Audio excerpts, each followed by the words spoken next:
like the forest behind you there. Anytime, so Sway, because we've got, well, hold on, let's see if we have a 1, 2, we've got a quorum, we're good. Okay, meeting is live. Who's doing the work? Who's in charge? You are, Frank. Oh, what am I supposed to do? Just act like it's a normal meeting and then Denise will pick it up. Okay. All right. Well, welcome everybody out there to the October 6th special work session meeting of the Planning Commission, meeting with Ober Development Corporation. So will the clerk call the roll, please? Yes, Doden. Here. Green. Here. Stiles. Here. Zaremski. Here. Am I missing any other planning commission members? Oh, Lisa I am, is if we joining. give me just a second to let Lisa get in. Lisa Krieger is our council alternate to the planning commission. Lisa, can you voice in? I see her audio is connecting. Okay.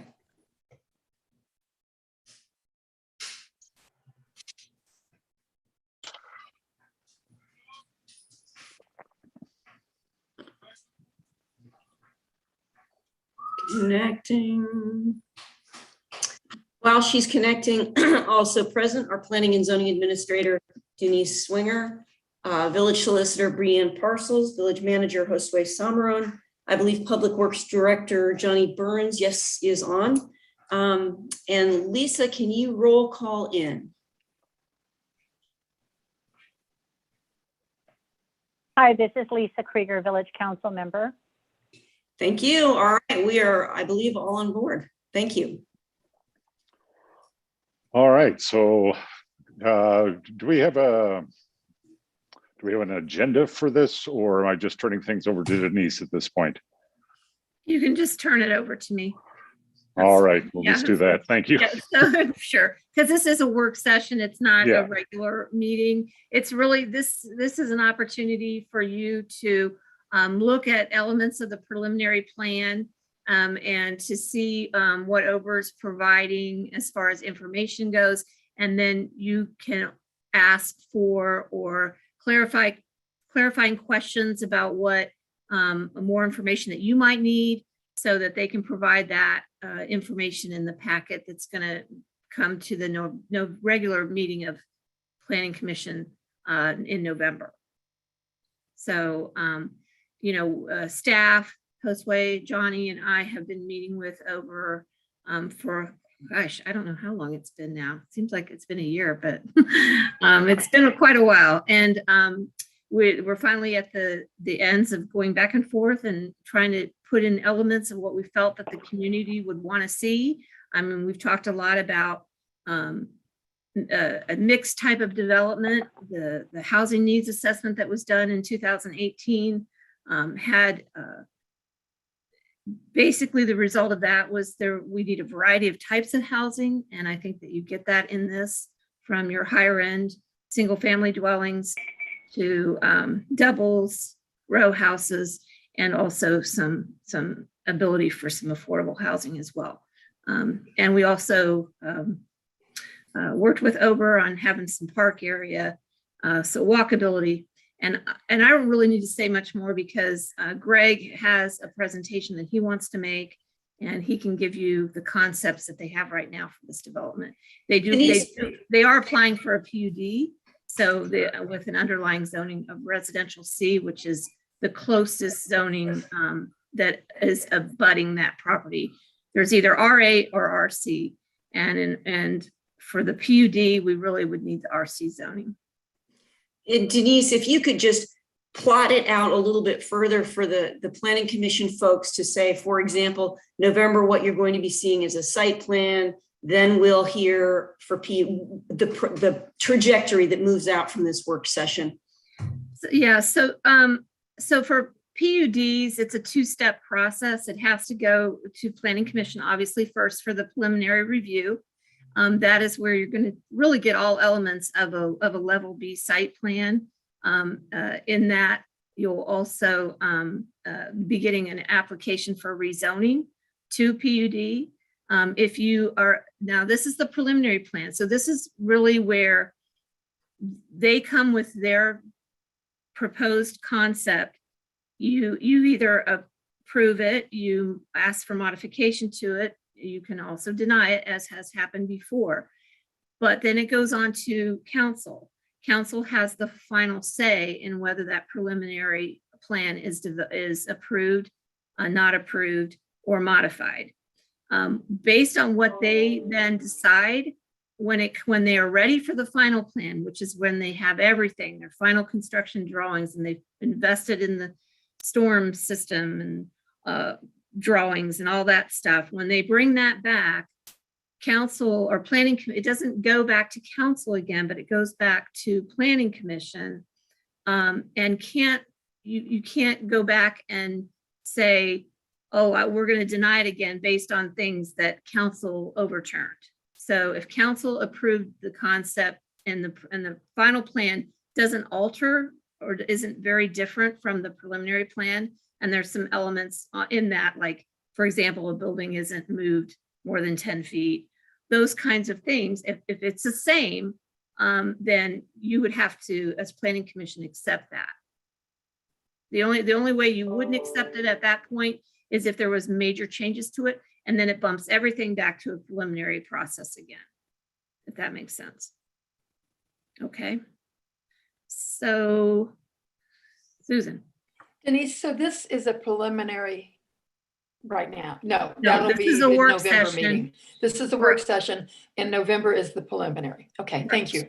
Right. So this is your opportunity. If there's anything in this presentation that Ober's going to make today that you feel you need more information on, this is your opportunity to ask for that so they can bring it for the November meeting. Okay. And I'll go ahead and turn it over to Greg with Ober. Thank you, Denise. Can everybody hear me? We were having some speaker issues a few minutes ago. It's a little dicey, but A little dicey. yeah. I'm going to speak a little closer to the microphone. You might not be able to see me in the screen, but you probably can hear me better. Greg, would it make sense for this, particularly for the presentation, switch it back to the camera on the computer, and you just talk right into the computer then? Give me a second here. We're gonna do a What's quick- weird is I can hear George really well. I know. Correct. Maybe I need to switch seats with George. I think that might be the workaround. But George's suggestion would also work too, because we often speak through the computer when we're sharing the screen. All right, is that better? Yes. Yes. Amazing when you're closer to the microphone, how much clearer you sound. Get home, I just bang on the speaker until it clears up. Okay. All right, hold on, I'm gonna need the mouse.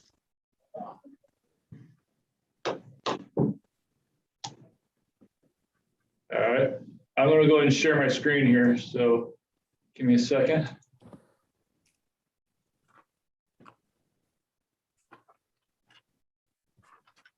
All right, we've been trying to come up with a name for our proposed neighborhood for quite some time. And quite honestly, not even settled on the South Creek name you see sitting up there, but I had to call it something for this presentation. So for today, it's called South Creek.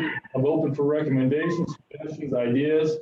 Don't be surprised too much if we come back in a month with a hopefully better name. But for now, we're going with South Creek. Just a little bit of the introduction of the Obers. We've been creating residential communities for over 60 years. Neither George or I have been here for 60 years. George is close. Close. It's a family-owned company started by George Sr. I'm joined today by George Jr., myself, Greg Smith. I'm a developer. I've been with the company over 20 years now. And we are also joined by Jeff Putoff, who is our civil engineer from Choice One Engineering, and Mike Godemaker, who is our traffic engineer from Choice One Engineering. They've both been providing us services for about a year now on this property. The property, as I hope most of you are aware, is located on the south side of town, just east of 68.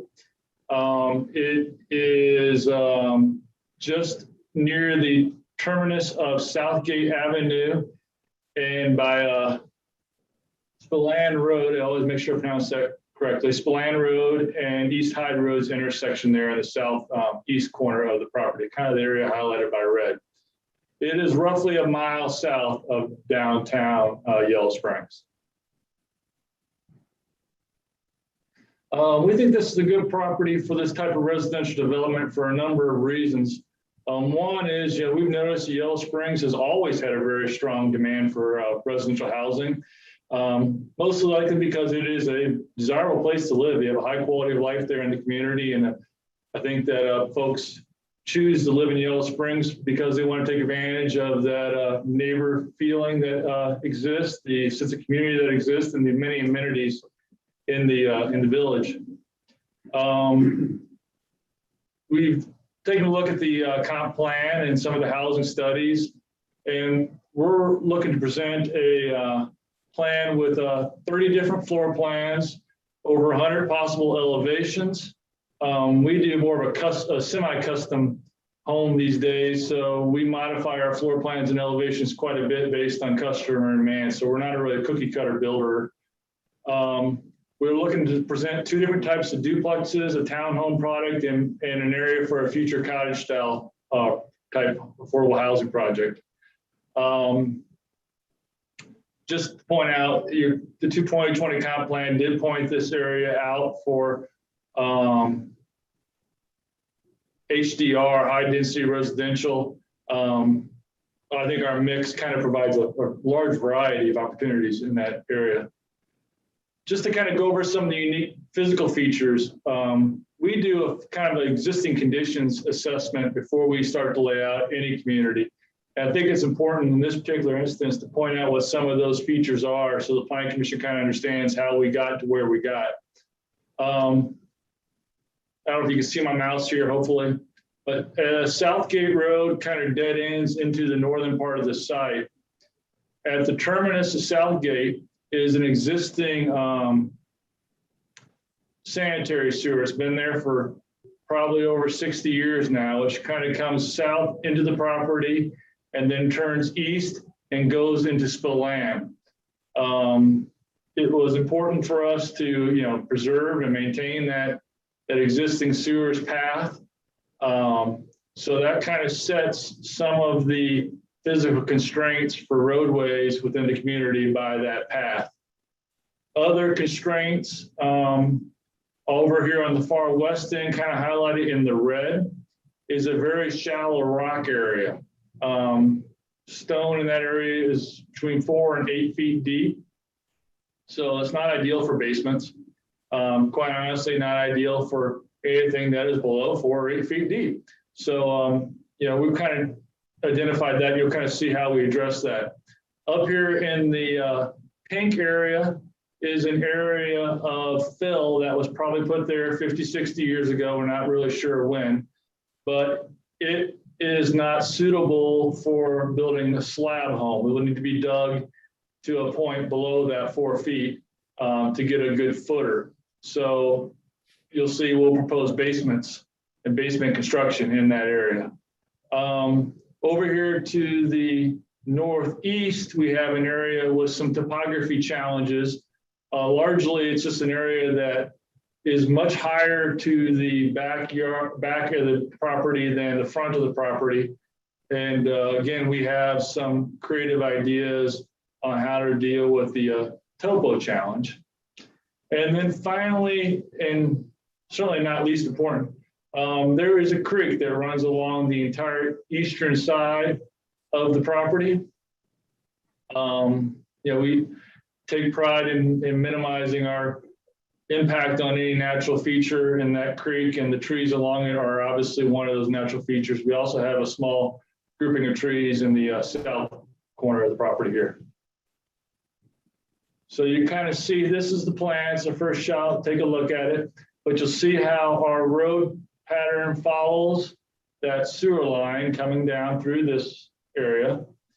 You'll see how we are proposing single-family homes here on the area of previous fill. Those homes will have basements. We are proposing a duplex product here on the area with the shallow rock. Those homes will not have basements, so they're built on slabs. And, importantly, will not impact that shallow rock. Kind of have a unique idea for stormwater in this area. We're proposing a constructed wetland over to the far west of the property as opposed to traditional pond. That is mostly because of the high rock. A traditional pond would have to dig into that rock and may not even hold water, whereas a wetland wouldn't have to be very deep and could be an attractive feature, something nice for the environment and serve our stormwater purposes. We're trying to preserve as many trees as we could down here in the southern detention. I do need to put a little bit of a detention area there for the southern part of the track. And we need to put a little detention here, but you can see we preserved the length of the creek as it goes in up and down there and try not to impact that in any features way at all. The utility layout is fairly simple. Water and sewer, water currently ends at Southgate and along Spill Lamb. So we'll loop the two water lines together, continue pressure through the community and through our neighborhood. Sewer mostly will just attach to the existing trunk line, which runs through the sewer, through the community. Storm sewer is a fairly short runs, most we could do to keep us, less infrastructure is good. So we got short runs to the 3 detention features through the community. One thing I want to point out here on the plan too, we are proposing making use of the existing Spillane road frontage. Our proposal would be to improve the western half of that road frontage, just like the rest of the neighborhood, with a curb street on the western half and sidewalks along that street. By the way, all our streets will have sidewalks as proposed. One thing the village pointed out to us, village staff pointed out to us very early, and wanted to make sure that we incorporate it into the plan, was pedestrian access points. The 2 pictures you see here are pedestrian accesses that we've built in the past. These 2 are in my neighborhood, so they were real easy for me to go get a picture of. But we are proposing pedestrian access kind of shortcuts from the cul-de-sacs so that pedestrians can get in and out of the neighborhood quite easily. These have some logical locations to them. The pedestrian access here is along a electrical line that runs down this, I hate to call it a property line, there's an easement that runs through here. So that would enable folks who are living in this cul-de-sac to quickly get to the new sidewalk built on Spillane, which will be built in front of these homes. The access points here will allow residents to, enjoy the wetland area if that's what they so choose to do, or to get between cul-de-sacs if you have, people, friends on one side of the neighborhood to the other.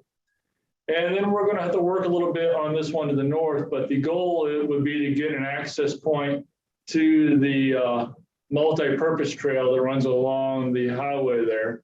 And that would get folks pedestrian access all the way to downtown Yellow Springs from our community, which, like I said, it's about a mile walk, which, isn't short necessarily, but isn't too long for a nice day. Hold on, man, I think I went the wrong way. Yeah, so I did invite our traffic engineer to participate, but just some summaries. One of the main concerns we've heard since we've been working with the village staff here in about a year now is, concerns that our development was going to create, some sort of large traffic impact on the southern part of Yellow Springs. I think the only way we really could dispel that it was to go ahead and hire Choice One to do a traffic impact study. So we did.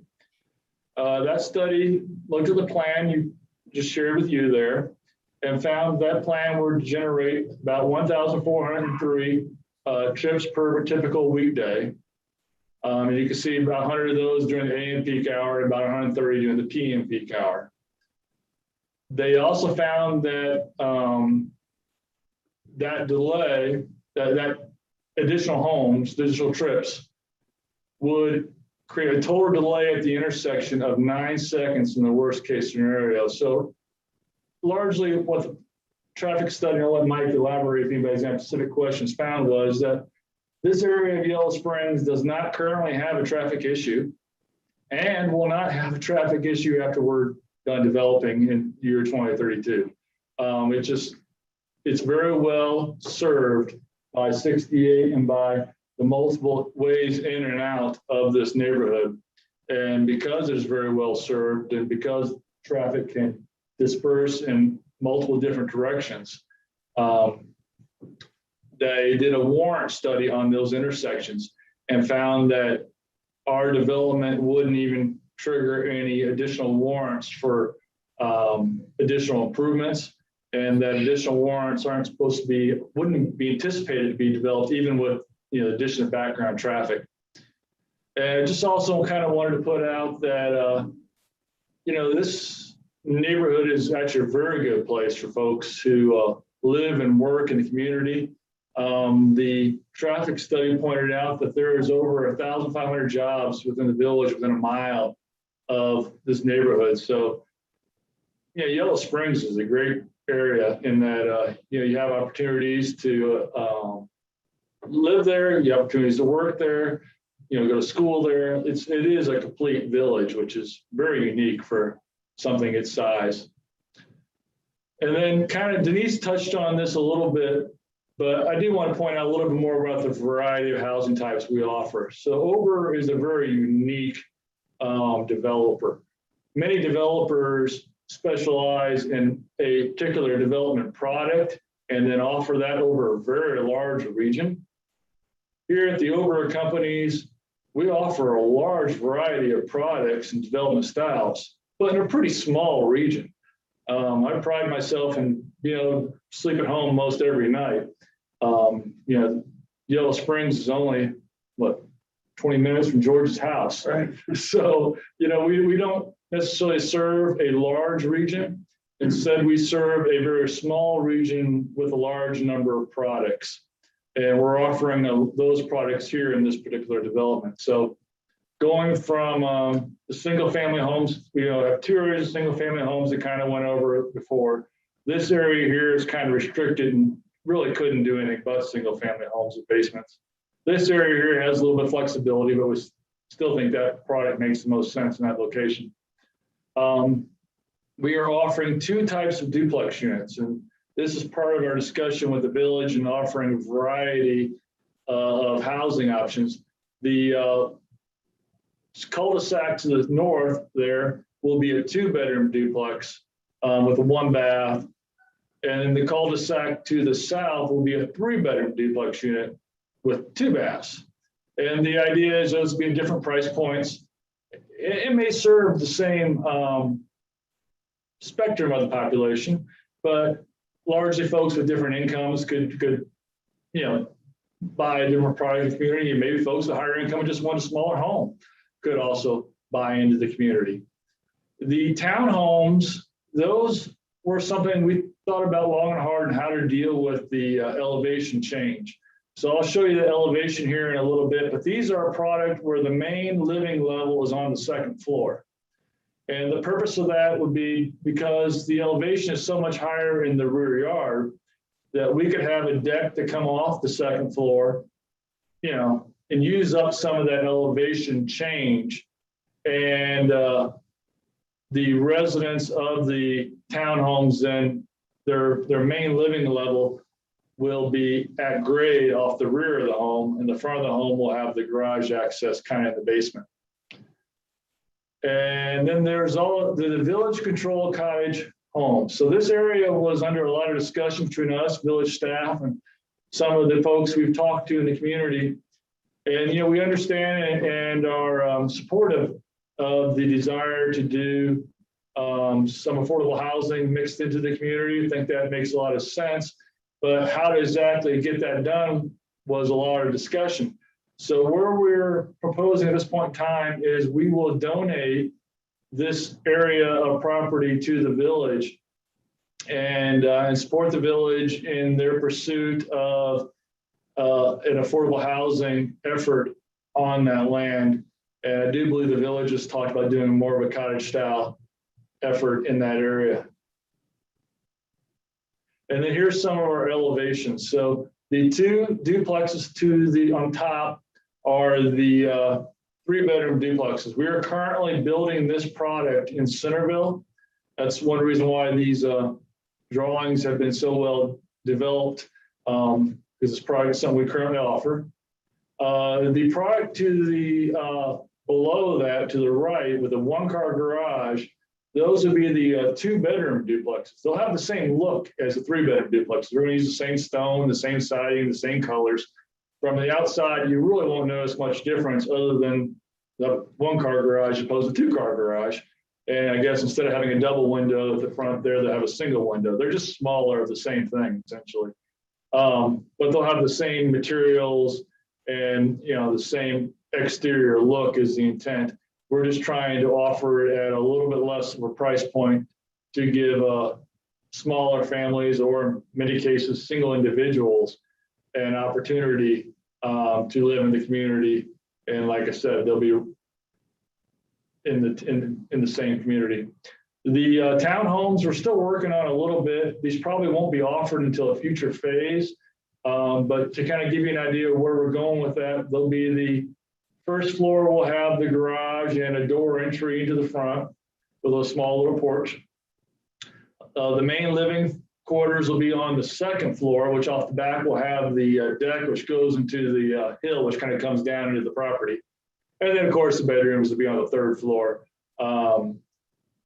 We're mostly looking at this being a 3-bedroom townhouse, although we've had some discussions of trying to introduce a 2-bedroom townhouse as well, again, to offer it at a different price point and give more options within the community. And again, we're currently offering 30 floor plans with over 100 elevations. I'm going to go through some of those. I did not put all of them into this slideshow. 100 elevations, quite a few.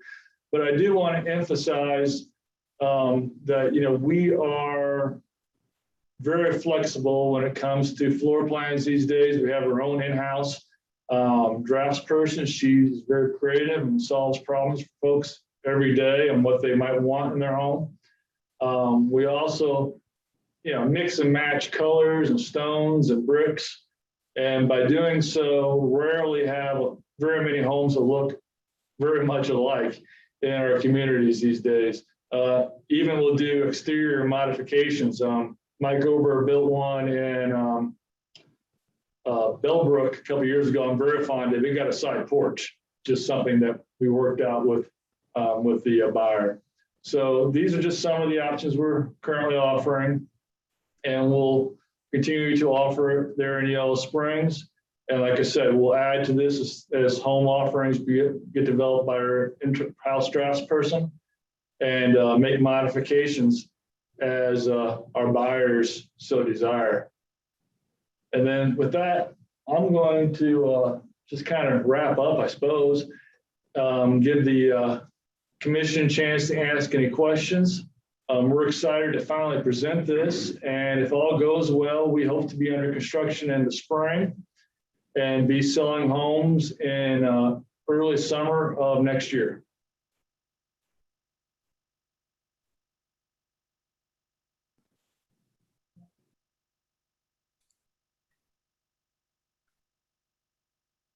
Denise, they'll leave them all speechless. No, I was going to let Frank's Yeah. sharing. Well, but I was wondering if we don't need it anymore, if we could have the slideshow taken down. Yes, sir. It just helps me to be able to see people's faces. Ah, there you are. I appreciate it. So, okay, well, thank you very much. I think I'm not sure how I want to proceed. I might just start off by raising one of the questions that I have as I think I know, Greg, when you and I met before, we met a year or so ago in my driveway. And so, I live just down the road from where I this remember development is very going to be well. Yes, going sir. in on Spillane. And while I appreciate the fact that, on the western side of Spillane, you're going to have sidewalks, once we get past the development, there are no sidewalks on Spillane. And because of the way Spillane is constructed with a combination of, for drainage swales and some culverts, there's just not really much opportunity. I think even difficult for the village to put sidewalks all the way up Spillane. So the sidewalk that you're putting in is just going to end once it gets to the current or what was the current edge of the village. And as a person who walks my dogs on Spillane every night and has from time to time taken my life into my hands walking my dogs on Spillane, because people come in on Spillane Road, and not that often, but from time to time they come barreling down Spillane Road at 40-45 miles an hour. There's not a lot of lights. It's not a very wide road. And so, I know I have concerns about traffic flow and pedestrian traffic and safety for children and bike riders on the rest of Spillane as a result of the development. And I know I've heard from a couple of neighbors in the Spillane area that are concerned about that as well. So. Sure. Can I respond to that quickly? Yeah, I'll please. share my screen again, if you don't mind. Okay. Yep, that's fine. Hold on a minute, it's coming up. He's right. George just offered to me that we could eliminate the sidewalk, which is fine, but I don't necessarily know. I personally believe that's the best option. Hold on a minute, my screen is not sharing for some reason. Oh, there it goes. All right, can everybody see this now? Mm-hmm. That is one of the reasons why the path was proposed where it was that I did not touch on. So the sidewalk as it heads north will hit that path and loop back into the neighborhood. So folks won't just be dead ending per se at the current terminus of Spillane there into the village. They'll have a chance to go back and commute. So it's not really a dead end. That being said, I do understand, the concern on the existing community. And I don't really know that I have much of a solution for it, other than, say that our residents should be turning into the neighborhood there on Spillane and shouldn't be adding to the traffic current problem. Yeah. So I'm sympathetic to the existing situation, just don't really have a good solution to it. Yeah, and you guys obviously don't own or control any of the property along Spillane, and the decision to develop Spillane the way it is, that was made long time ago. And like I said, it's just something that those of us who live on Spillane are aware of. So when we go out riding our bikes or taking walks or walking the dogs, we realize we have to keep an eye out for traffic. And so I just know that any increased traffic, particularly in dark hours, probably on Spillane, is going to be a concern for people who live in the neighborhood. And I know my wife, Lori Askelin, a former village council member, and I'm not sure, Josue, if you've seen it or not, she sent to the council a potential modification to Spillane that has been done in some other communities, designating a traffic route down the middle of the road, and then pedestrian or bicycle lanes on either side, and teaching people that have to drive in the middle of the road, and if you meet another car, you have to pull over and stop and let the other car go by. But so there might be something that the village can do to mediate any problems that people might have with Spillane that wouldn't cost the village a lot of money or wouldn't require a huge investment in trying to put in sidewalks along Spillane. So the other traffic question I have has to do with not so much, and I appreciate the fact that you did the traffic study, and it's pleasant to hear that the intersection delays aren't going to be that much. Again, this is as somebody who heads down Hyde Road, heading west the direction of 68. it feels to me quite often that the intersection of Hyde Road and 68, in part because traffic coming from the south is going at highway speeds, that already feels like a dangerous intersection. And again, a concern that I would have is that at some point somewhere down the line, maybe some more traffic control might have to be done there just for safety concerns to make it easier for people to either cross Highway 68 or turn left or right onto Highway 68. But, you know, that's all I have for right now. Susan, you'll need to unmute yourself. There you go. I have the similar concerns that Frank has about traffic and about pedestrian traffic, bicycle traffic. So I think anything that can be done to help that is really important. I'm assuming that all the duplexes are and the townhouse, that those are all for sale and not rental. Is that right? That would be correct. Okay. And I was wondering what is your target income level that you're looking at for like the duplexes? Do you know that? So fair housing, kind of limits us to truly have a target income level per se. Our target price level for those homes will range pretty much directly. We hope to be offering the 2-bedroom duplexes in the low 2s, low 200,000s that is, by the way. And the single family homes, right now our single family product ranges everywhere from, I believe, the low 300,000s to the $500,000 range. So our single family homes have a very wide swing depending on what floor plan you get and what features, if you want granite or if you're willing to take laminate. Sometimes, it changes a lot of the interior features of the home. We haven't priced out the townhome yet. That's one thing we were kind of working on a little bit, hoping to be able to get that price point in the 200,000s as well. But quite honestly, that is a new product for us, and we haven't had a chance to fully market it up and price it out. It's one of the reasons why we're kind of are trying to fully develop that product before we offer it. On the townhomes, there are going to be multiple units in each one of those structures? Yeah, so the structures as it's shown today on Southgate, those, I believe there's 4 structures shown there on Southgate. We each have 3 townhomes in it. And then the 3 structures at the end of the little cul-de-sac there would each have 4 townhomes in. Okay. I also wanted to ask about the duplexes that, because I think there probably are a lot of seniors that may be interested in those.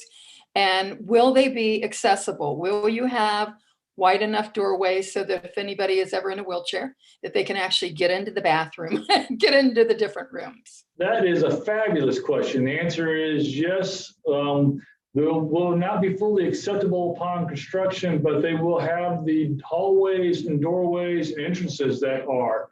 So what we typically do is sort of an adaptable construction. Fully accessible, that is a HUD defined term. Yes. Which has very, very strict guidelines to fully meet. So I can't advertise them as being fully accessible without meeting all those terms. That being said, we can modify them to become so. So, they'll have the blocking in the walls, so they can add the grab bars later if somebody so needed them. We'll probably put in traditional toilets in most of the units, but if somebody asks for a accessible toilet, it wouldn't be hard to add in there. Same with the hallways and stuff. Those will all be wide enough for the accessibility. Again, I'll have to put the lever door handles on to fully meet that accessibility code, but it's a pretty small modification to do so. Well, and also to be fully accessible, it requires some other modifications too, that actually alter outlet heights and the door light switch. We're having a hard time hearing you. Sorry, he's sitting in my old seat. And George was saying to advertise it as fully accessible, we also got to require to have the light switches at the accessibly approved height and the plugs at the accessibly approved height. Both are different in an accessible home than in a traditional home. And how about, I know that one of the issues that's important is in a bathroom to have the turnaround radius. Will those have that? We offer that as an option. Yes, George is correct. It's an option. So Okay, it's something great. if somebody needed it, we could offer it. Great. And then I think that there is concern that I've heard about lighting because people in that area have appreciated the dark sky, being able to look at the stars and that. So being really aware of any outside lights and lighting that it's, directed downward. And I'm not sure what the. We haven't proposed street lights in this development. Haven't really talked a lot with the village about that. So we're not currently proposing adding street lights. We typically put a post light in the front yard that is about 4 feet high and has, well, it used to be equivalent to a 60-watt bulb. Now they're LED, so I don't even know what the luminance is, but the luminance equivalent to a 60-watt bulb for those of us who are 50 and over now. Yeah, so it's not real bright. And then other than that post light, we would have a front porch light that's function from inside the house, a rear porch light that's function from the inside of the house, and usually one on the side of the garage. Yeah. So not real light, and those are all, yeah, pretty common from what you see in your typical homes. And like I said, I don't remember the luminance, but it was equivalent to a 60-watt bulb. Which is about 400 lumens. I had one other question right now. I know the village-controlled cottage homes. I'm assuming that is where the village would be looking at doing affordable housing that is more affordable to low-income, moderate-income folks. Do you have any idea of how many units could fit in that area? Josue, you want to cover this? Sure, Susan, I think it's a great question, and we've had a lot of conversations around that topic. Fortunately, I have some limitations on speaking of all the details because Planning Commission hasn't had a public hearing on the development agreement and some of the details. But based on what past work that's happened in the village, if you look at the cluster cottages on Xenia Avenue, that's 12 units. There could be anywhere between 16 to 24 units on this 1.8 acres. Okay, great, thank you. And that's all that I have right now, but I may come back later. Thanks, Susan. Okay, other members, Gary? Yeah. Yeah, I have a couple of questions. They're really all related to transportation. Actually, the first, following up to Frank's concerns about walking up and down Spokane and lack of the sidewalk on the existing part. Looking at your map, the other access road goes up. I think is that Southgate? Is that the road? Once you get onto the existing part of Southgate, are there sidewalks there? There are sidewalks in Southgate. Okay, so there is a manner that on foot pedestrians can get out of this development on sidewalk and remain on sidewalk going wherever it goes from Southgate. I think from Southgate, you're able to weave your way over to 68 that has a sidewalk going up if that's what you want. Yes, you can get there all the way to downtown Yellow Springs via sidewalk. Okay, good. The other questions I have are I'm very oriented towards bicycle access and all that. So I'm wondering, you have a couple different pedestrian access paths, and looking at what they are and where they are, I wanted to double check. The one that's in the northeast area that goes to Spokane, that access path that sort of goes to Spillane, I just wanted to double check. Is that more of a like an asphalt paved bike path-ish sort of route as opposed to a sidewalk that's more pedestrian oriented? That's a good question. So I don't know that the actual material has been identified, but it'd certainly be our intent to make it wide enough for both a bicycle and a pedestrian. We found recently that concrete is almost as inexpensive as asphalt for some of these access points. And quite honestly, it's just a stronger, longer lasting material. Right, So we right. may choose to build it out of concrete, but we'll build it wide enough for the bicycle. Right. So what I wanted to check then, yeah, to me, it's very important when you have, moving forward. I love to see if something gets developed that you're able to get out of that area on bicycling that you could go through it on bicycling. So that area on the northeast would be, well, of course you could go up on the roads, either roads, but northeast you can poke out through what would be a bicycle access route. But then I was also thinking what would be useful. It doesn't seem like you could do anything to the west, because not only are you getting into the wetland, you go west and you run into, actually, so you're looking at in the very northwest corner, wanting to try to figure out a route to 68, also for pedestrian access. I'm assuming that would also be a wide enough access path that it could be for bicycling also. That would be our goal. I think the only limitation I have in any kind of commitment on that is I don't necessarily own the property between the. Yeah. And so I'd have to work with the property owners to the west there and see how much. Right. Okay. What I'd like to encourage you to do, at least to put into the tentative plan, that if you're going to look to obtain easement or purchase or whatever of that route, that you also target it to be, it'd be all of a few feet wider in terms of whatever you have to acquire, that it's designed to be adequate, that it could be multi-use, to get out there. Yeah. The only other, I saw three possible areas to be addressed with that. The other one would be the very southeast corner where the property goes directly to Hyde Road. That would also be, I know you're looking at putting a retention pond and that sort of feature in that southeast corner.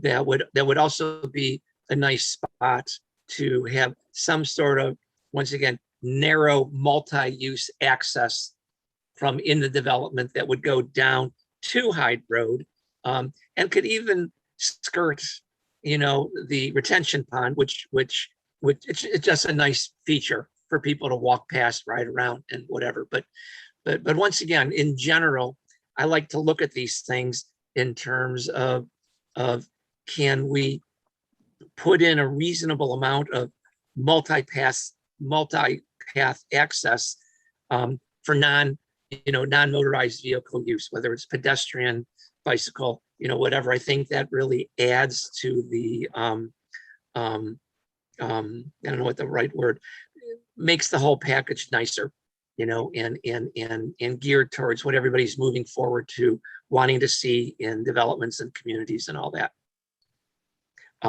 Otherwise, I just as a general note, it's really I'm very impressed and appreciative of how you guys have looked at a substantial variety in range of housing options. It's you, if nothing else, it's obvious you've paid attention to what seems to be the sentiment in this community. Presumably it's in other communities too, but certainly this community, you hear no shortage of that sort of stuff. And it looks like you've done a very reasonable job of development, preparing of options. So I want to commend you on that. I appreciate it. Thank you. Okay. So Hi, this is Lisa. Oh, go ahead. I'll wait. okay, so I just so you guys are this is gonna be a PUD, and I know, so I live over in Thistle Creek, which is also a PUD, and I'm just wondering what and Denise, I'm not all that clear about how all this works with the PUDs, but I know in our neighborhood here, it's, there's a bunch of things where we've taken exception to the regular zoning rules to create more density, and there are some other things that have gone into this with the PUD. So I'm wondering I'm wondering what, what all is going to be in the PUD agreement, how it differs from our regular zoning rules, whether there's going to be a homeowners association associated with the neighborhood. And so let's just start with those two things. What's going to go into the I'll PUD? refer to Denise on a couple of them. Okay. So, yes, there will be a homeowners association. The homeowners association will be needed to own and maintain the open space features, mostly the stormwater ponds and the wetland. Okay. Those would be the responsibility of the homeowners association. As far as the differences between the PUD and underlying zoning, I'm certainly not an expert on the village's zoning requirements, but from what I can tell, the PUD would allow the duplexes and the townhomes where the underlying zoning likely would not. So the underlying zoning, we would be pretty much a standard single family subdivision. I think the single family homes that we are proposing would comply, but we wouldn't necessarily have the variety, or really any variety. We'd have a bunch of single family homes. So by coming into the PUD, we can offer the 2 duplex products and the townhome product. Oh yeah, and George also pointed out, and the cottage style affordable product that wouldn't be available under the straight zoning. Okay. Denise, that's what So I think, Greg hit on that pretty well. I think the biggest difference would be the homeowners association and who's responsible for what. In a major subdivision, usually everything gets dedicated back to the village. And in this case, for the stormwater, this would remain under the HOA. But I mean, what Greg said, typically when we annex in, it annexes in at the lowest density, which would be RA. Yeah. And RA does abut that area. However, RA only allows single family dwellings. You can't have duplexes. You can't have attached homes like the townhouses in RA. So, we can also, they could, with the density that they have, it's not, they could probably even do RB, but the closest zoning that's there is either RA or RC. So it just made more sense to have it as a PUD. So there would be that agreement, that development agreement with maintenance of the stormwater, and then using the underlying zoning of RC for those varieties of homes. Okay. Denise, if it's with respect to Stephen's question, it would probably be helpful to share my screen so you can see what the zoning is, because part of it is already zoned as a PUD, and that's the part that is adjacent to RC. So I'm going to go ahead and try to do that here. So you can look at the Greene County GIS. Can everyone see my screen here? Yeah. Yes. Okay. So we've got RC up here. Can you see my mouse? Yeah. Okay. So we've got RC up here, and then we've got RA here, RA here. This is the portion that was already in the village that was zoned PUD already. And again, adjacent to RC and B1 down here. And then this is the area that just came in that is now RA that's been annexed. But when we rezone it, it will all be PUD with an underlying RC designation, which would allow for the greater density. Okay. And is that the only things that really are going to be in the PUD, just about the density? In this case, they're not asking for more density than what our RC zoning allows. Okay. So I mean, they're not asking for something, a variance to that, so to speak. Okay. And so I got 2 other questions about, did I hear about that there was going to be like something like a park? Is that just the wetlands that you're talking about? That's sort of like a park? No, I kind of skipped over that. I'm sorry. I didn't mean to. So let me go back to the share screen function here a little bit. Sure. Hold on a minute.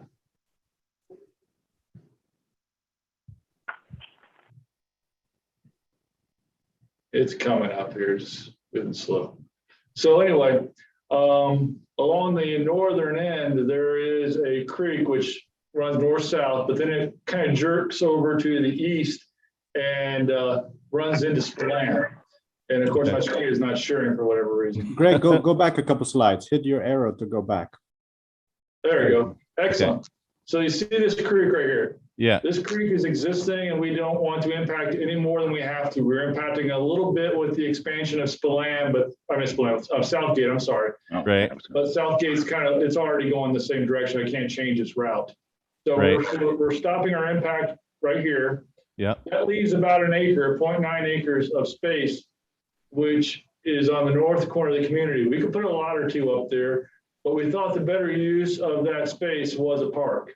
Okay. And our proposal would be to have a park developed that would, be used by our community, but also could be used by the residents of the neighborhood. There's obviously no security guard that's going to tell somebody they can't go on the swing center or playground or wherever we end up putting in that space. So the intent was to put the park here. Like I said, again, we could all benefit from it, but so could the folks who already live in Yellow Springs could benefit from that park. And you're thinking about a park with play equipment? Yes, sir. Okay. And then also just so my last question, I look at the Birch 3, the other, new development that's sort of nearby. And I'm just wondering about what the plan is for trees. That's a good question. So we have different landscape packages we offer. Our standard includes a yard tree. I like them better in street trees. So street trees typically go between the sidewalk and the curb. Mm-hmm. Honestly, those have a low survival rate. Whereas you put the same tree between the sidewalk and the front of the home, it gives a bit more room. Yeah. And it has a higher survival rate. So we'd like to put it, when given the option, between the sidewalk and the front of the home. Every house will automatically get one tree. But certainly there'd be offers for more trees under the packages, so they can get the ornamental trees in the corners. I know we offer packages which include rear yard trees and stuff. So there would definitely be options for more than that. But that's typically our standard package. Okay. And Denise, does our zoning have tree requirements, or what? How does that? We do have tree requirements, yes, for the first part that he was talking about, which was the between the sidewalk and the street. Right. We have some requirements there, which we can negotiate that in the PUD if we want to have them put into the front yards. I'd have to also talk to Johnny, who's online here too, about his feelings about that. Not having trees in that space between the sidewalk and the tree lawn area. And then we do have some landscaping requirements that I'd have to go back and look at. And is there still going to be a tree lawn, even if there are no trees? There will be a tree lawn. There will. Okay. Yeah. It's just our preference. We're not necessarily, we've done trees in the tree lawn before. So it's not the end of the world if we don't, but we just noticed, we think they have a higher survival rate in the front yard. Oh, I don't doubt it. It's a bad little spot to put a tree. I mean, Yes. they suffer. So. Yeah, but George just kind of pointed out to me too, when we try to put them in the tree lawn, the sidewalks can often be, the roots can often impact the sidewalks eventually. And then occasionally, not as much anymore, because we do put the drillies behind the sidewalks, but sometimes they'll get in the way of the Vectron and DP&L underground utilities in that area. Okay. So that will be in the PUD agreement. Yes, we can work that out with Johnny, and I'm happy to spend time and figure that out. Okay. Lisa? Yeah, hi, I'm Lisa Krieger. So I have the main concern that I'm hearing from members of the community.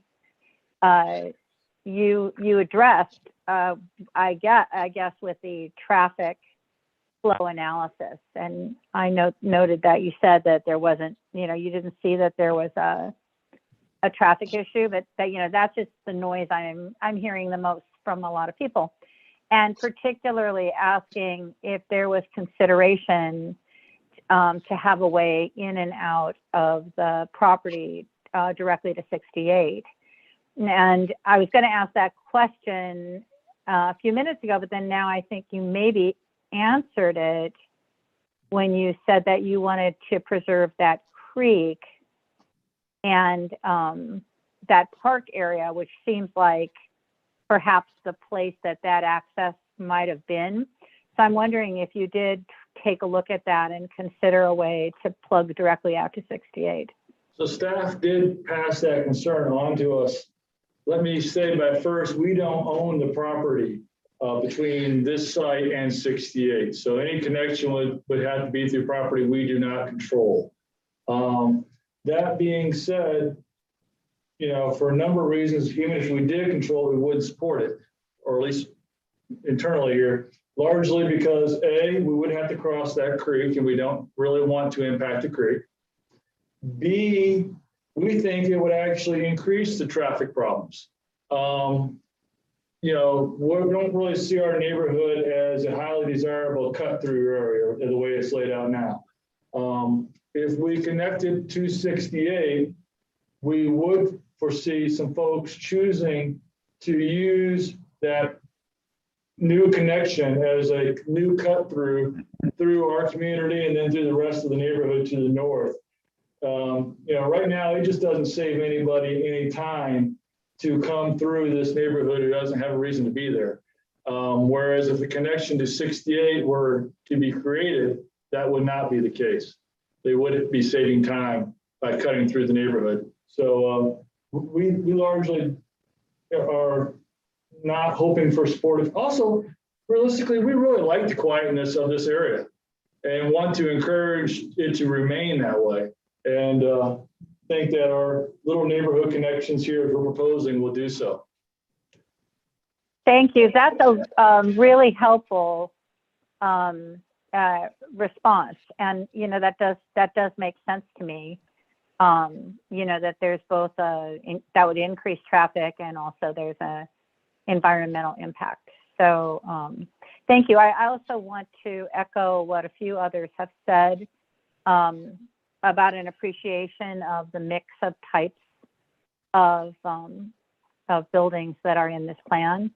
I really appreciate that that there's a variety and that there's a nice range of price points. So thank you for that careful planning. Thank you. Yes, Susan. Yep. I have one other question, but I do want to echo what Lisa said, that I'm very impressed with it, that I think I really appreciate your attention to all the different types of housing, because I think that's what the community really wanted, and it just looks very thoughtful. I was wondering about, and I know that you have it overall stormwater management, but I know that, and maybe Denise, you can respond to this. I know like that I'm building a house, and so I had to have my individual stormwater plan. And does each property have to have a plan, or is it for the whole neighborhood that they have to have? So what we have proposed and are still working out with Denise in the village on exactly how that will form the engineering is an overall plan that will over detain in the overall. So, you know, the purposes of the village is, I would say, extra stormwater individual lot requirement was, you know, many of the pre-1980s lots did not do a very good job of maintaining stormwater. Since the mid-80s, they've done a much better job. And in the most recent 10 years or so, our stormwater ponds even include something called water quality regulations. So the new subdivisions are not only impacted by stormwater regs, but also by water quality regs. And what that means is, and Jeff may be able to detail a little bit more, but the water has to stay in the detention feature long enough for particles that may be in that water to sink to the bottom. So to avoid any mostly sediment pollution from getting into the creeks. And so, you know, when I first started, not so long ago, but it seems like a long time ago, our outfall structures had, you know, quite large pipes that came out of them. Now we have orifices which are only a few inches wide. And the purpose of the orifice is to slow down the speed the water releases from that feature to a point where any particulates have a chance to sink to the bottom of that feature and not make their way to the creek. I think that's going to be incredibly interesting and something a little new for us on the wetland, because it'll hold water in that area and we'll plant plantings that benefit from that water. You know, the wetland, the whitish aqua type plants, versus a traditional pond. So it'll give us a little bit new feature, I think, even more environmentally sensitive. Jeff, you got anything to add to that? I think Jeff must have left me already. All right, well, anyway, he had a hard out at 4 o'clock, so he must have skipped out. But well, I can say something about our stormwater, mitigation plan was set up because we were doing infill development, and these were on platted plats that, were from 50, 60, 70, 80 years ago, and more was being added onto these properties. So it was really geared for that. If, one of the things when you provide in your final plan, the stormwater mitigation, we'll be able to see that you're basing your stormwater plan and your detention ponds on what you are now building on that property. correct. So I guess the stormwater would come more into play with anything that's added after that. So if somebody wants to build, an accessory dwelling unit on the property later on, then they would be more inclined to use those stormwater guidelines. But I mean, it isn't a bad thing to have, because it just enables people to have more trees, infiltration trenches, rain gardens, and things like that. Yeah, I mean, like I said, I'm not against folks adding stuff to their yards, but I'm just saying it wouldn't be required because that stormwater would be accounted for in the community development. Okay. Hey, Frank, choice 1 is still on the line as well. Jeff, are you still there, or is it Mike? It's Mike. It's just Mike. Yeah, sorry. Okay. I wouldn't be any help in answering the stormwater questions here, but I think Greg, you did a nice job explaining that. So I wanted to ask Johnny a question about 68 and the stop sign that's there now. And Johnny, do you know at what point is it people complaining, or what kicks in ODOT to say, I think we need to put a signal here rather than a stop sign? This would be a county, or it would probably be Stephanie. State. Stephanie Goff? State would be. Michael, do you know for sure?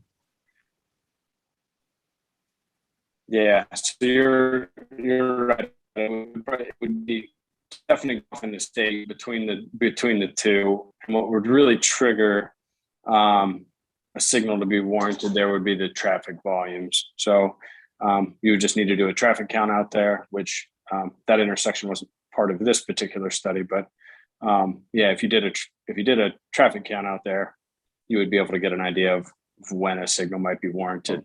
How about accidents? It seems like there's frequently accidents there. Accidents, crashes, that's also one other way that a signal could be warranted. You would have to look at correctable crashes, but yes.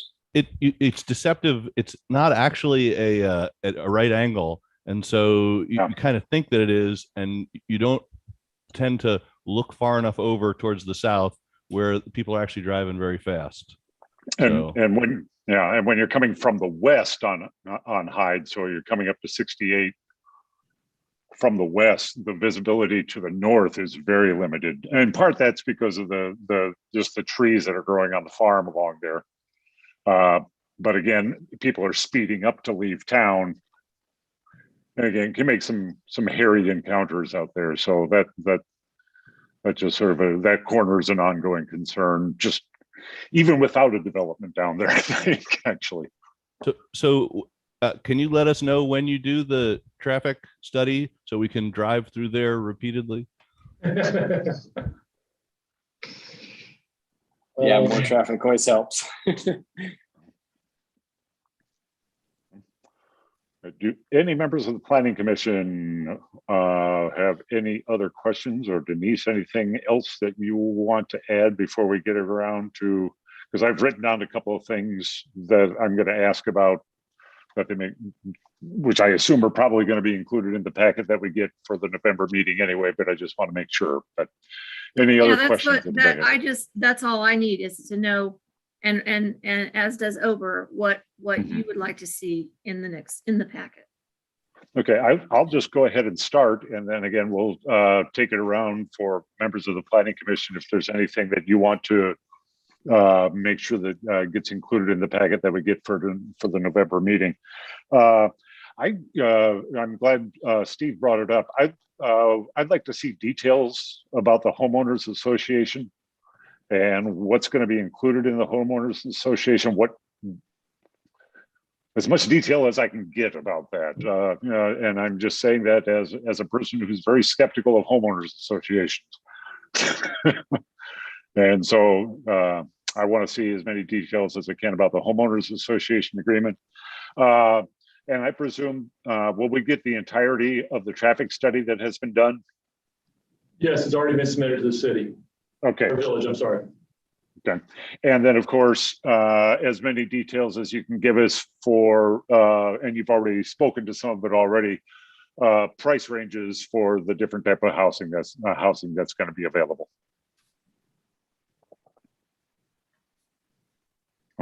So I'm just going to go around the room based on where I see you on my screen. Susan, do you have anything? I think some of the stuff that they have said to us, just looking at it in more detail, like how you're proposing traffic to flow, how you're proposing pedestrians, bicycles to flow. I personally, I was glad that Steve asked the information about the playground equipment. I'd like to know just a little bit more about that, because I've heard talk about that. People were interested in about the playground. I also think the information, anything detail about the handicap accessibility. I know they're not going to be completely accessible, but I think that's important to know. Yeah.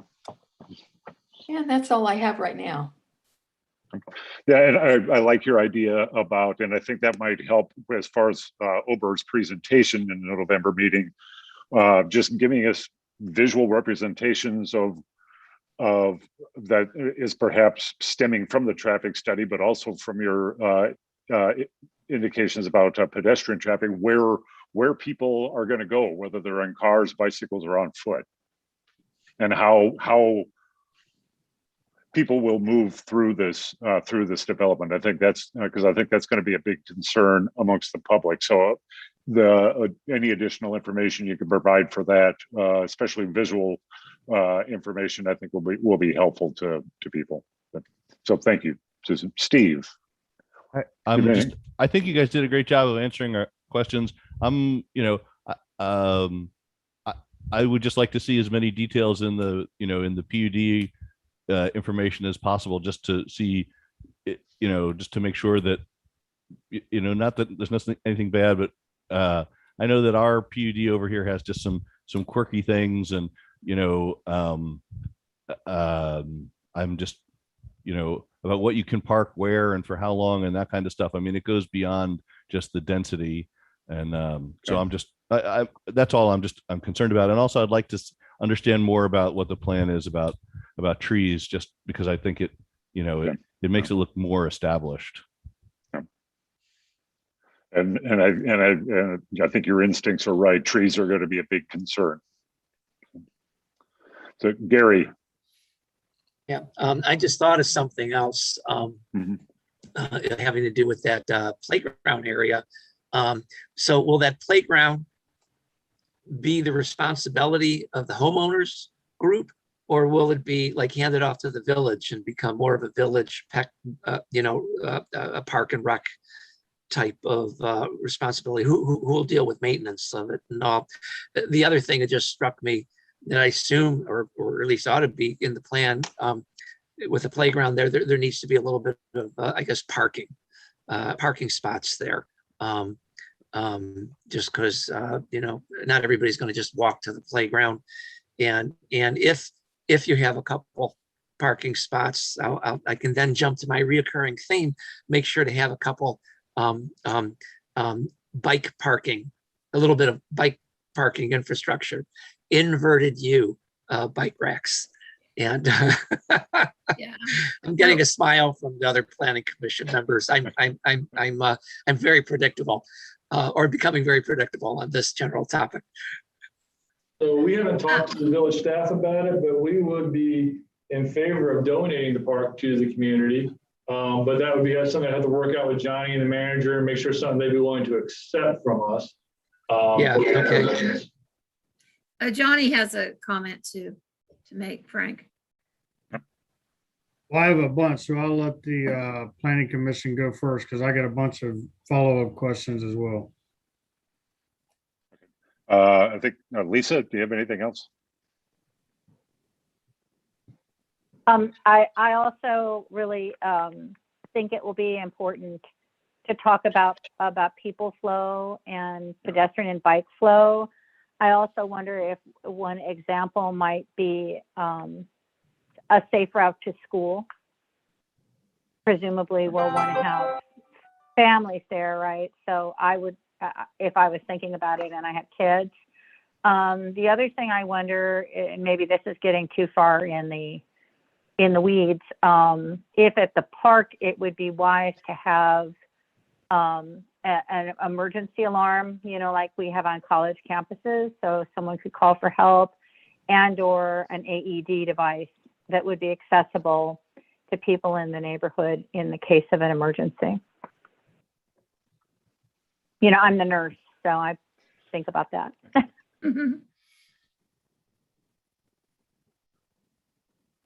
Okay. Okay, thank you. Johnny, you ready? I'm ready, but I don't know if everybody else is. All right. Oh, we're ready. So Greg and George, I think what would be helpful for your plans moving forward in the cul-de-sac, remember where I talked about being able to push snow so homeowners can see that we're not going to be plowing in their driveways and all that. The number 2 is does the print show the mailbox locations on the drawings? That way homeowners know that they need to go to a certain area to get the mail. It's not going to be at their doorsteps. Frank, on your question for Splan, I do think it is possible in the future to put a sidewalk. It's 1,034 feet from the development to Allen? Not to Allen, but to the first road right there, which is Edgefield. Edgefield. It's 1,034 feet. It could go on the west side of the roadway, and then that would connect that plat with every other sidewalk, including being able to go to Birch 3. You could put crosswalks across on the south view.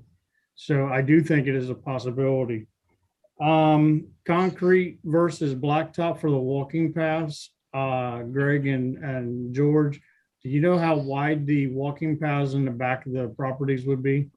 They haven't been specified. I'm trying up for discussion on that. 6 to 8 feet, I would think. I would prefer, if they're not 8 feet, that they go to concrete because the blacktop machines to resurface those are very few and far and expensive to rent. Yep. And Georgia buggies are easier to take in to replace a piece of broken sidewalk versus renting a $40,000 machine and trying to blacktop. We're dealing with that right now on 4-foot bike paths in the village. Yeah, like I said, even they're 6 feet, honestly, the concrete is just about as inexpensive anymore. Correct. And it lasts longer. Correct. Absolutely. And I'll stay with that subject on concrete. Your tree lawns, are they 4 foot in the plat? I don't know that's been designed yet, but Okay. that's typical. If they are less than 4 feet, the tree committee recommends that no trees get planted there. 4 feet's a minimum for them. And to go back to Denise's question, Denise's statement, we do have a tree requirement that is, we have specific trees that can only be planted in the tree lawns. But again, if it's not 4 feet, then the tree committee does not like planting them because of the impact that they'll have long-term with the sidewalk and the curbs and the root ball, and the tree just does not do very well. We've hired Choice One to do a landscape plan for us. It's not complete yet. And we'll definitely have the landscape architect look at that a little bit. Okay. Do you have to have a tree lawn? Can you just have the sidewalk right next to the curb? That's more of a village question than mine, I think. That's a good question, though. I think the problem is going to be when we plow snow, we're going to put it on the sidewalk. So therefore, we'd need a tree lawn to be able to do that.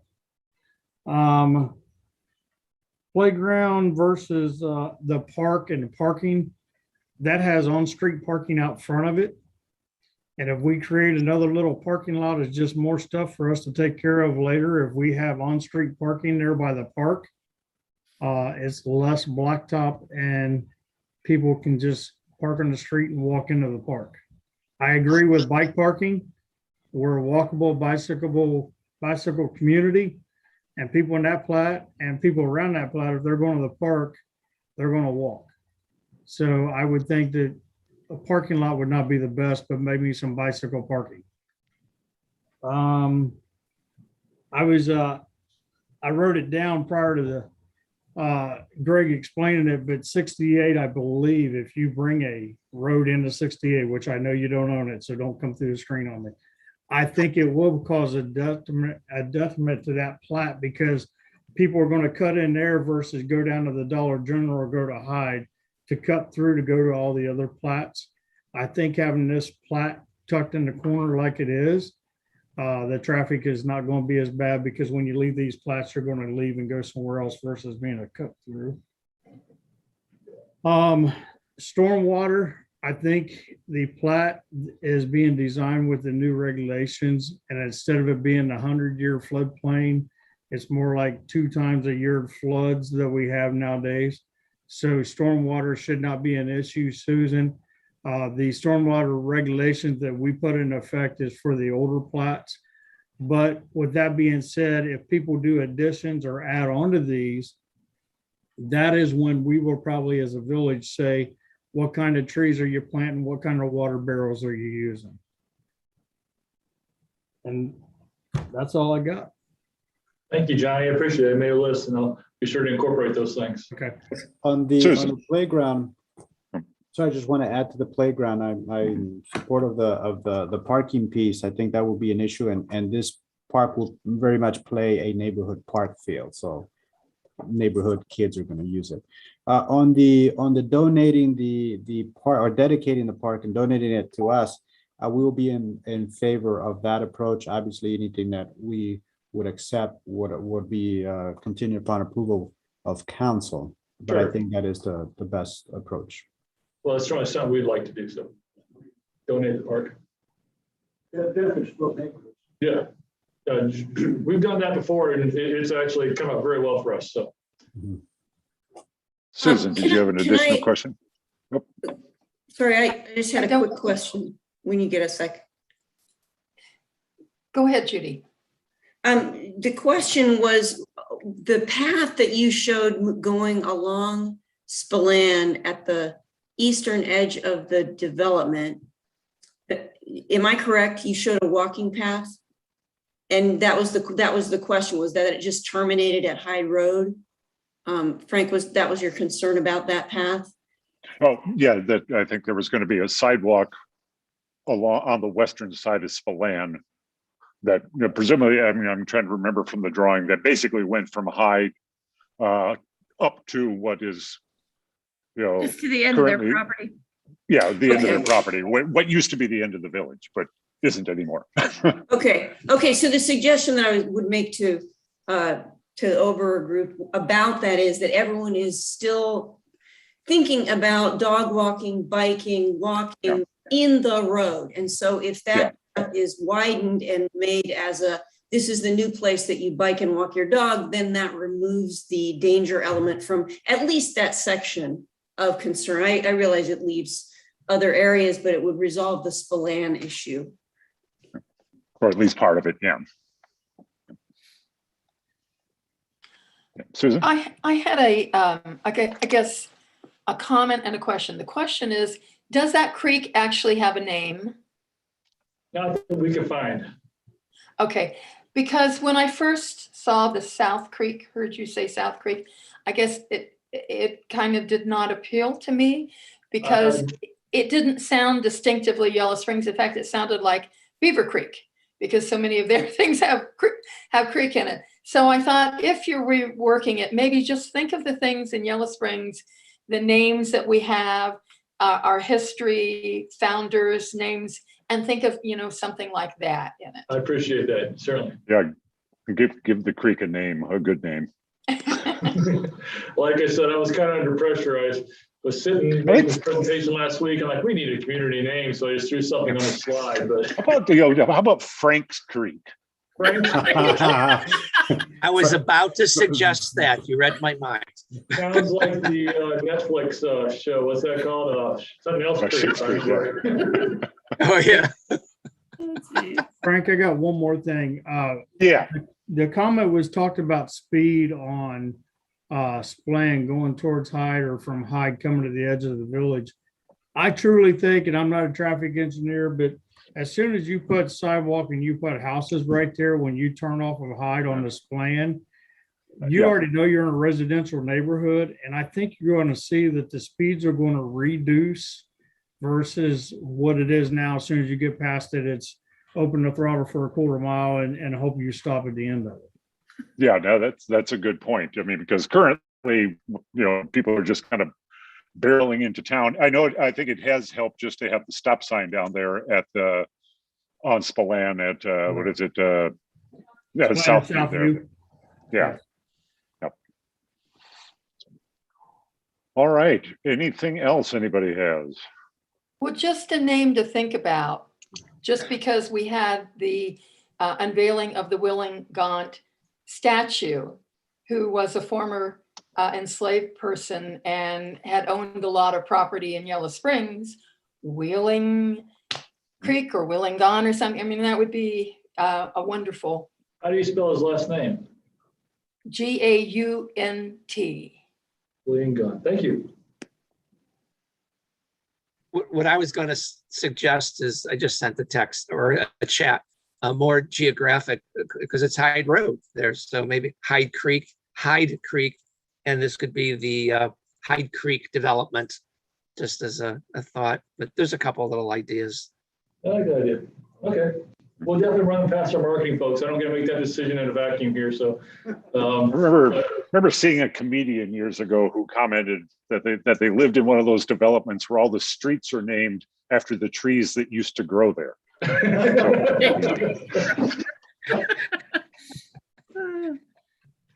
I'll be the legal wet blanket as well. And in terms of the development name, the village and the developer can come up with an agreement, particularly with respect to, historical, geographic designators. But in terms of actually naming the creek itself, the Army Corps of Engineers may want to get involved.